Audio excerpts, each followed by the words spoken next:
ಅರೆ ಕಡಿಮೆ ಹಾಕು ಆದ್ರೆ ಅಸಲಿ ಹಾಕು. MDH ಕಾಶ್ಮೀರಿ ಕೆಂಪು ಮೆಣಸಿನ ಪೌಡರ್. ಹಾಗಾದರೆ ಇದರ ಅರ್ಥ ಏನು? ವಿಜೇಂದ್ರ ಅವರ ಈ ಮಾತಿನ ಮರ್ಮ ಏನು? ಅಂದರೆ 5-6 ರಾಜ್ಯಗಳು ಅನ್ನುವಂಥ ಮಾತನ್ನೇನು ಹೇಳಿದ್ರು ವಿಜೇಂದ್ರ ಅವರು, ಅದರಲ್ಲಿ ಕರ್ನಾಟಕವೂ ಕೂಡ ಸೇರಿದೆಯಾ? ನಿಜಕ್ಕೂ ಬದಲಾಯಿಸ್ತಾರಾ? ಹಾಗಾದರೆ ನಾವು ಹೇಳ್ತಾ ಇದ್ವಿ 3 ಹೆಸರುಗಳು ಕೂಡ ಇಲ್ಲಿ ಚಾಲ್ತಿಯಲ್ಲಿವೆ ಅಂತ.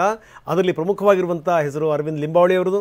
ಅರವಿಂದ್ ಲಿಂಬಾವಳಿ ಅವರ ಹೆಸರು ಇಲ್ಲಿ ಕೇಳಿಬರ್ತಾ ಇದೆ. ಜೊತೆಗೆ ಅರವಿಂದ್ ಬೆಲ್ಲದವರ ಹೆಸರು ಕೇಳಿಬರ್ತಾ ಇದೆ. ಇನ್ನು ಸುನಿಲ್ ಕುಮಾರ್ ಅವರ ಹೆಸರು ಕೇಳಿಬರ್ತಾ ಇದೆ. ನಾನು ಹೇಳ್ತಾ ಇದ್ದೆ, ಅರವಿಂದ್ ಲಿಂಬಾವಳಿ ಹಿಂದೆ ಮಂತ್ರಿಯಾಗಿ ಕೂಡ ಸೇವೆ ಸಲ್ಲಿಸಿರುವಂಥವರು. ಜೊತೆಗೆ ಈಗಲೂ ಕೂಡ ಕೇಂದ್ರದ ನಾಯಕರ ಜೊತೆಗೆ ಅವರಿಗೆ ನಿಕಟವಾದಂಥ ಸಂಪರ್ಕ ಇದೆ.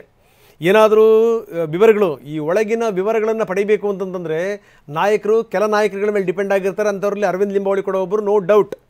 ಬದಲಾದಂಥ ಸಂದರ್ಭ ಸನ್ನಿವೇಶದಲ್ಲಿ ಅವ್ರಿಗೆ ಟಿಕೆಟ್ ಸಿಗಲಿಲ್ಲ, ಅವ್ರ ಪತ್ನಿ ನಿಲ್ಲಿಸಿ ಅವ್ರು ಗೆಲ್ಲಿಸಿದರು, ಪ್ರಶ್ನೆ ಬೇರೆ.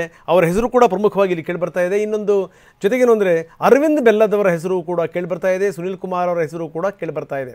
ಹಾಗಾದರೆ ನಿಜಕ್ಕೂ ಬದಲಾವಣೆ ಆಗುತ್ತಾ? ಯಾಕಂದರೆ ಈ ವಲಯದಲ್ಲಿ ಇಲ್ಲ ಸದ್ಯಕ್ಕೆ ಬದಲಾವಣೆ ಆಗಲ್ಲ ಅನ್ನುವಂಥ ಮಾತುಗಳು ಕೇಳಿಬರ್ತಿತ್ತು. ಆದರೆ ಈಗ ಯಾಕೋ ಬದಲಾವಣೆಯ ಪರ್ವ ಶುರುವಾಗಿದೆಯಾ ಅಂತ ಅನಿಸ್ತಾ ಇದೆ.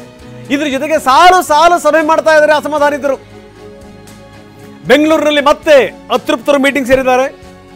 ಸಿದ್ದೇಶ್ವರ ನಿವಾಸದಲ್ಲಿ ಅತೃಪ್ತರು ಸಭೆ ಸೇರಿದ್ದಾರೆ. ರಮೇಶ್ ಜಾರಕಿಹೊಳಿ, ಬಿಪಿ ಹರೀಶ್, ಕುಮಾರ್ ಬಂಗಾರಪ್ಪ ಸೇರಿದಂತೆ ಹಲವರು ಮೀಟಿಂಗ್ ಸೇರಿದ್ದಾರೆ. ವಿಜೇಂದ್ರ ವಿರುದ್ಧ ಈಗ ರೂಪುರೇಷೆಗಳನ್ನು ಸಿದ್ಧಪಡಿಸ್ತಾ ಇದ್ದಾರೆ. ಹಾಗಾದರೆ ಮುಂದಿನ ಬದಲಾವಣೆಗಳೇನು, ಬೆಳವಣಿಗೆಗಳೇನು ನೋಡಬೇಕು. ಈಗಾಗಲೇ ಮೀಟಿಂಗ್ ಸೇರಿ ಸಭೆ ಮಾಡ್ತಾ ಇದ್ದಾರೆ ನಾಯಕರುಗಳು. ಅಸಮಾಧಾನ ಅನ್ನುವಂಥದ್ದು ಇದ್ದೇ ಇದೆ. ಆಂತರಿಕ ಬೆಳವಣಿಗೆಗಳಿವೆ, ಲೆಕ್ಕಾಚಾರಗಳಿವೆ. ಅಸಮಾಧಾನಿತರು ಹೈಕಮಾಂಡ್ ನಾಯಕರ ಭೇಟಿಗೂ ಕೂಡ ಸಿದ್ಧತೆಯನ್ನು ಮಾಡಿಕೊಳ್ತಾ ಇದ್ದಾರೆ. ಹೈಕಮಾಂಡ್ ನಾಯಕರ ಭೇಟಿಗೆ ಪ್ಲಾನ್ ಮಾಡ್ತಾ ಇದ್ದಾರೆ. ಸಮಯ ಕೊಡಿ ಅಂತ ಕೂಡ ಕೇಳಿದ್ದಾರೆ.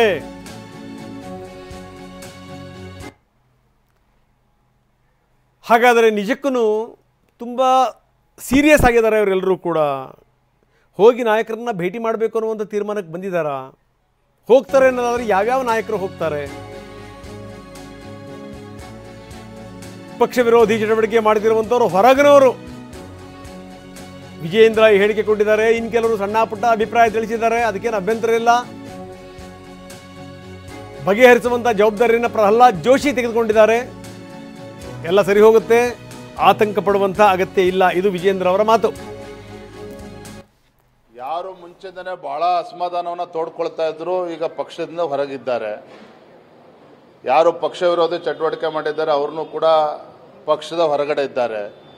ಇನ್ನು ಕೆಲವರು ಸಣ್ಣ ಪುಟ್ಟ ಅವರ ಅಭಿಪ್ರಾಯಗಳನ್ನು ತಿಳಿಸಿದ್ದಾರೆ. ನಾನು ಕೇಂದ್ರ ಸಚಿವರಾಗಿರ್ತಕ್ಕಂಥ ಪ್ರಹ್ಲಾದ್ ಜೋಶಿ ಅವರು ಮತ್ತು ಇನ್ನು ಕೆಲವು ಮುಖಂಡರುಗಳು ಏನೇ ಸಮಸ್ಯೆ ಇದ್ದರೂ ಕೂಡ ಅದನ್ನು ಬಗೆಹರಿಸಬೇಕು ಅಂತೇಳಿ ಈಗಾಗಲೇ ಪ್ರಹ್ಲಾದ್ ಜೋಶಿ ಅವರು ಜವಾಬ್ದಾರಿಯನ್ನು ಕೂಡ ತೆಗೆದುಕೊಂಡಿದ್ದಾರೆ. ಎಲ್ಲವೂ ಕೂಡ ಸರಿ ಹೋಗ್ತದೆ. ಆತಂಕ ಪಡ್ತಕ್ಕಂಥ ಯಾವುದೇ ವಿಚಾರಗಳಿಲ್ಲ. MDH ನ ಕಿಚನ್ ಕಿಂಗ್ ಕಿಚನ್ ಅಲ್ಲಿದ್ರೆ ನಾವು ಎಲ್ಲವನ್ನು ಮಾಡಬಹುದು. ಬೆಂಗನ್ ಕ ಬರ್ತಾ, ಆಲೂ ಗೋಬಿ, ಭಿಂಡಿ ಮಸಾಲಾ, ಇನ್ನೂ ಬಹಳಷ್ಟು. MDH